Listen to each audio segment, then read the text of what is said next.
Now there's also a kind of a version of that called the VX64, which is for vocals. Same idea, tube saturation on the input and the output, a built-in de-esser with a listen mode, a compander, which is again designed and optimized for vocals, a tube equalizer with tube saturation here, and you can turn off or on tube saturation per band. The EQ is optimized for vocals. It has a built-in doubler, which has an extremely nice sound, very, very natural, and then also a delay with a filter mode, so you can get very cool, like tape delay styles. Again, you can move any of the routing around, and then you also have, again, saturation on the output. So this thing can be used for more than just vocals. It's also very cool on guitars, things like that, but a really, really cool plugin for getting a great vocal sound. And also, again, lots of usable presets. So Sonar 8.5 really helps you get a great drum sound, helps you get a great vocal sound through the instruments and also through the effects that are included. Then we also have a few other things like the Groove Matrix, which I think is X-rayed into the background here. Let's see if this will come up. So here's with the Groove Matrix. This allows us to take a bunch of clips. We can take Rex files or MIDI or audio or what have you, and throw them right into here, and we can trigger these clips independently. We can also do this from a keyboard if we want to. Let's see what channel this is on right here. Let's put this on channel 10. We'll put our MIDI controller on channel 10 as well. See if I can trigger this from the keyboard. So here they are. Move up a couple octaves. So I can trigger these grooves right from the keyboard or the pads, and you see a whole lane is playing now, and I can actually go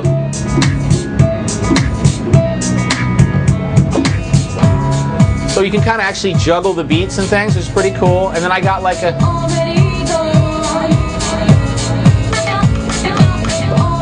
so you can actually play your tracks like an instrument.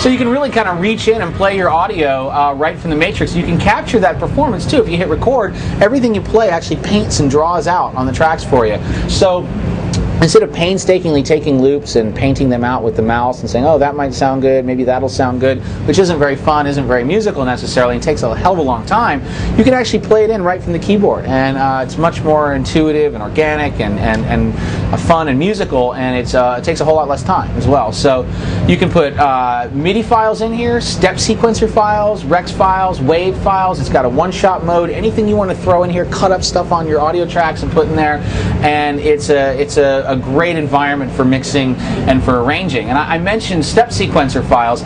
There is another pretty cool feature in Sonar 8.5, which is let me just go to my synth rack here, which is the Step Sequencer 2.0, which can be got from any instrument. You can just click this little button right here. It launches up the Step Sequencer, and automatically all the sounds are laid out, and you can start making patterns. A very boomy kit we have going on here, but